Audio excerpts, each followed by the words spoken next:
તો વડોદરાના માંજલપુર બેઠક માટે કોંગ્રેસે ઉમેદવાર જાહેર કર્યા। પૂર્વ મંત્રી ભીખાભાઈ રબારીને કોંગ્રેસના મેદાનમાં ઉતાર્યા તો એઆઈસીસીએ ભીખાભાઈ રબારીના નામની સત્તાવાર જાહેરાત કરી।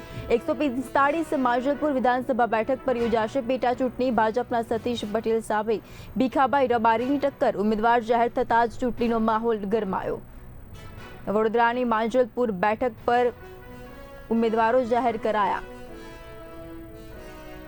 ભાજપના સતીશ પટેલ સામે ભીખાભાઈ રબારી ટક્કરમાં રહેશે। ઉમેદવાર જાહેર થતાં ચૂંટણીનો માહોલ પણ ગરમાયો છે। રાષ્ટ્રીય નેતૃત્વ અને પ્રદેશ નેતૃત્વના ખૂબ ખૂબ આભાર માનીએ છીએ કે આ વડોદરા શહેરમાં જેમનો જન્મ વડોદરા શહેરમાં થયો, માંજલપુર વિસ્તારમાં, અને જ્યારે એમણે રાજકારણની શરૂઆત કરી એવા ભીખાભાઈ રબારી કોંગ્રેસ પક્ષના ઉમેદવાર જાહેર થયા છે, ત્યારે એમને ખૂબ ખૂબ અભિનંદન અને શુભેચ્છા પાઠવું છું।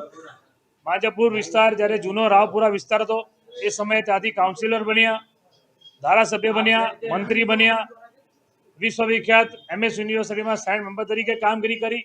હાલમાં ગુજરાત પ્રદેશ કોંગ્રેસના ઉપપ્રમુખ છે।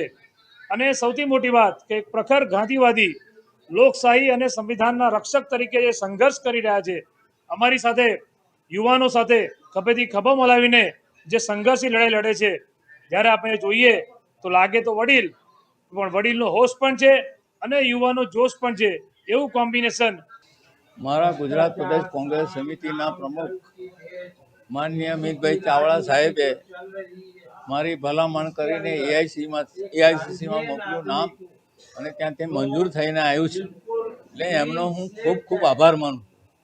સાથે સાથે મને જે તક મળી છે ઉમેદવાર તરીકે જનતા જનાર્દનની સેવા કરવા માટે માંજલપુર વિધાનસભાની પેટા ચૂંટણીની અંદર અને વડોદરા શહેરની અંદર મને જે તક મળી છે કોર્પોરેટર તરીકે બે વાર, ધારાસભ્ય તરીકે, મિનિસ્ટર તરીકે, સેનેટ સભ્ય તરીકે, MS યુનિવર્સિટીમાં બરોડા ડેરીમાં ડાયરેક્ટર તરીકે, આ બધી જે તક આપી છે, જે કંઈ મારું કારકિર્દી બની છે, આ વડોદરા શહેરની જનતાએ મને ખૂબ ટેકો આપ્યો છે।